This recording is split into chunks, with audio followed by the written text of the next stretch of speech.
Selamat pagi saudara, selamat berjumpa kembali dalam pelajaran Alkitab mingguan bersama Suara di Bukit. Saya berharap keadaan saudara dan keluarga baik, penuh dengan damai sejahtera Allah kita, Yesus Kristus. Saudara seiman melihat lambang salib yang ada di gereja atau di rumah mungkin menjadi hal yang terbiasa bagi kita sebagai orang-orang Kristen. Namun tanpa adanya salib tidak akan ada harapan bagi umat manusia untuk berdamai dengan Allah karena dosa-dosa yang dilakukan dan layak mendapat hukuman Allah. Kita bersyukur akan kasih dan pengampunan Allah bagi umat manusia melalui pengorbanan Yesus Kristus di kayu salib.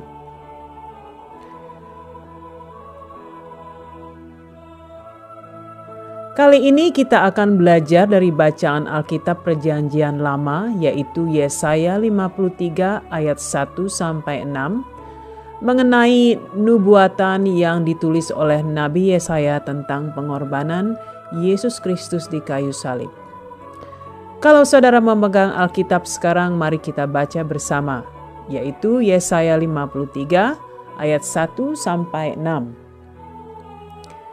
Siapakah yang percaya kepada berita yang kami dengar, dan kepada siapakah tangan kekuasaan Tuhan dinyatakan? Sebagai taruk ia tumbuh di hadapan Tuhan dan sebagai tunas dari tanah kering. Ia tidak tampan dan semaraknya pun tidak ada, sehingga kita memandang dia dan rupa pun tidak, sehingga kita menginginkannya. Ia dihina dan dihindari orang, seorang yang penuh kesengsaraan dan yang biasa menderita kesakitan. Ia sangat dihina sehingga orang menutup mukanya terhadap dia, dan bagi kita pun dia tidak masuk hitungan. Tetapi sesungguhnya penyakit kitalah yang ditanggungnya, dan kesengsaraan kita yang dipikulnya. Padahal kita mengira dia kena tulah, dipukul dan ditindas Allah. Tetapi dia tertikam oleh karena pemberontakan kita. Dia diremukkan oleh karena kejahatan kita. Ganjaran yang mendatangkan keselamatan bagi kita ditimpakan padanya. Dan oleh bilur-bilurnya kita menjadi sembuh. Saudaraku, Yesaya adalah salah satu nabi yang hidup sekitar 739 sampai 686 tahun sebelum Masehi di Yerusalem. Ia hidup di bawah pemerintahan 4 raja Yehuda, yaitu Uzia, Jotam, Ahaziah, dan Hizkia. Nubuatan-nubuatan ini dituliskan sekitar 680 tahun sebelum Masehi atau 700 tahun sebelum kedatangan Yesus ke dunia pertama kali. Tulisannya mencakup beberapa aspek tentang kondisi bangsa Israel, di antaranya tentang penghakiman Allah atas mereka, tentang kerajaan Israel di masa depan, dan tentang domba Allah yang menjadi penyelamat dunia. Salah satu nubuatan tentang penghakiman Allah pada bangsa-bangsa Israel terpenuhi di masa kehidupan Yesaya, yaitu mereka jatuh di bawah kekuasaan dan pemerintahan Babel atau Babylon selama 70 tahun. Yesaya 53 menggambarkan akan Kristus yang menjadi domba Allah untuk menebus dosa manusia. Ayat-ayat yang memprediksikan tentang kehidupan, kematian, dan kebangkitan anak Allah. Suatu hal yang menakjubkan yang dituliskan dalam firman 700 tahun sebelum terjadi. Tidak ada seorang pun yang tahu, juga Yesaya. Ini membuktikan bahwa Tuhan Allah adalah pencipta firman suci. Dia bukan hanya mengetahui hasil akhir, namun memutuskan akan dapat terjadi.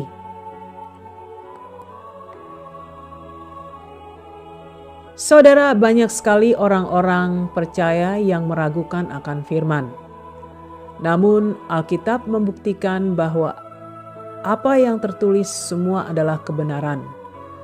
Nubuatan-nubuatan telah dan akan terpenuhi dalam hidup orang-orang di Perjanjian Lama, di masa sekarang dan di waktu yang akan datang. Janganlah sekali-sekali kita meragukan akan kebenaran firman Allah. Kita harus terus berpegang teguh dan percaya bahwa Allah berkuasa akan segalanya. Kembali pada pasal yang kita pelajari, ayat 1 dimulai dengan pertanyaan, siapakah yang percaya kepada berita yang kami dengar? Dan kepada siapakah tangan kekuasaan Tuhan dinyatakan?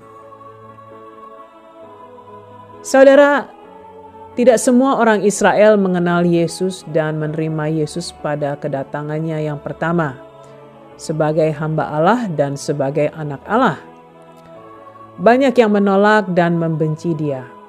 Namun Tuhan menentukan setiap langkah dan hidup Yesus di dunia ini sebelum berakhir di kayu salib. Dia menanggung segala konsekuensi dosa manusia, kesedihan dan kesengsaraan hidup umat manusia.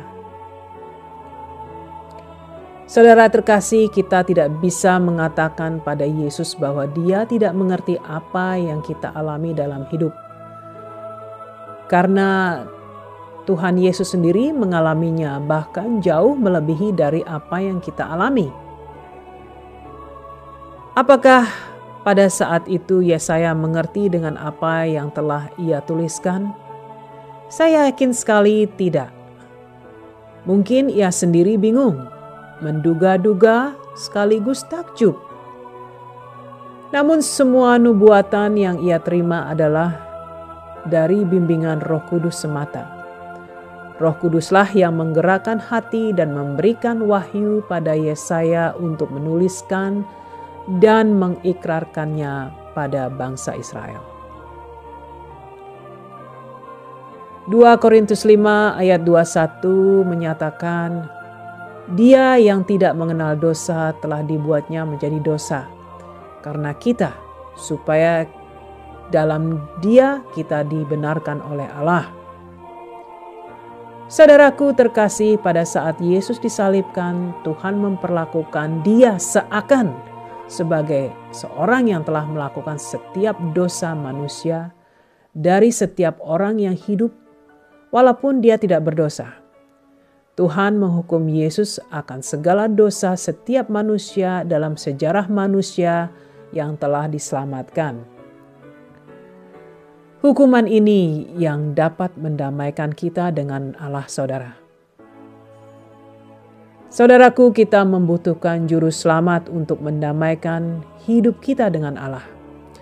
Kita membutuhkan juru selamat untuk diri kita sebagai orang berdosa.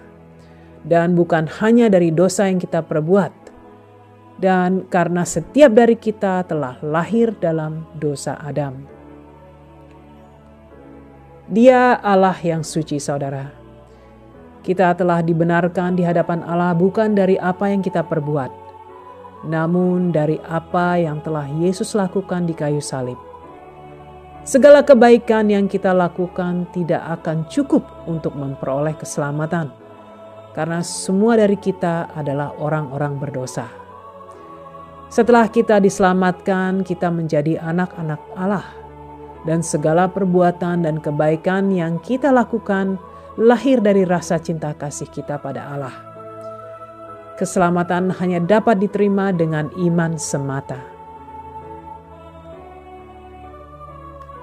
Pengorbanan Yesus sebagai domba Allah yang tidak berdosa telah membayar semua hukuman dosa yang harusnya kita tanggung di alam yang kekal sampai selama-lamanya. Namun terpujilah Tuhan, ada pengampunan dan jalan bagi kita untuk kembali pada Allah Bapa melalui Yesus Kristus. Saudaraku, ayat 5 tertuliskan, dengan bilur-bilurnya kita menjadi sembuh. Dalam konteksnya, ayat ini menjelaskan hukuman dosa kita yang ditimpakan pada Yesus telah menyembuhkan kita dari hukuman dosa yang telah kita lakukan. Dan kita telah didamaikan dengan Allah Bapa di sorga. Kita telah dibenarkan di hadapan Allah Bapa di sorga. Pada kedatangan Yesus kembali, setiap orang percaya akan benar-benar dibebaskan dari kehadiran dosa.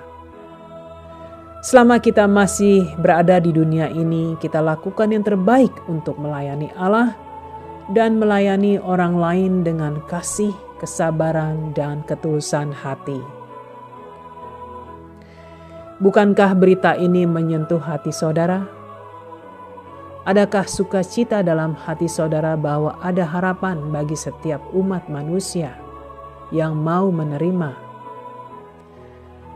Kalau saat ini saudara merasakan semuanya telah terlambat karena dosa yang telah saudara lakukan begitu besar, datanglah pada Yesus, bertobatlah, berikan hidup saudara kepadanya, jadikanlah Dia sebagai Allah dan Raja dalam hidup saudara. Roh Kudus akan mengambil tempat di hati saudara dan membimbing jalan hidup saudara. Saudara akan menjadi anak Tuhan dalam kerajaan terang. Saya mohon sekali lagi jangan saudara keraskan hati. Saya pribadi akan berdoa bagi saudara. Berkali-kali saya pernah mengatakan tidak ada kehidupan yang jauh lebih baik dari kehidupan dalam Yesus Kristus. Mari saudaraku, mari kita berdoa. Allah Bapa di sorga, Allah yang agung, mulia, dan penuh kasih. Kembali kami datang padamu Bapa untuk mengucap syukur atas kasih karunia-Mu pada kami, orang-orang berdosa. Kau telah menerima kami dan menjadikan kami anak-anak Tuhan melalui kematian Tuhan Yesus Kristus di kayu salib. Dia pun telah memberikan kehidupan di dalam Dia. Bapa,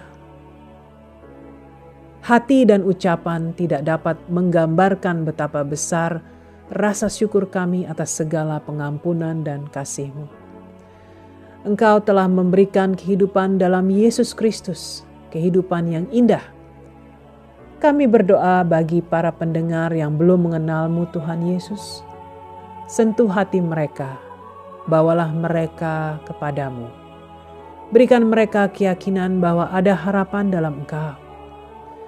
Kami berdoa akan keselamatan hidup untuk menerima dan merasakan apa yang telah kami dapatkan. Dan kami berdoa bagi saudara-saudara kami yang sekarang ini sedang menghadapi tantangan hidup. Tuhan curahkan kekuatan Allah bagi mereka, agar mereka terus dapat bertahan dan berharap padamu. Terima kasih Bapa, segala puji dan ucapan syukur kami panjatkan di dalam nama anak-Mu yang tunggal, Tuhan Yesus Kristus, Juru Selamat dan Raja yang kami cintai. Amin. Amin saudara, terima kasih telah mendengarkan. Apabila ada dari saudara yang membutuhkan bantuan dalam doa, silakan hubungi tim doa kami melalui email yang tercantum pada video ini. Tuhan berkati dan sampai berjumpa kembali minggu depan.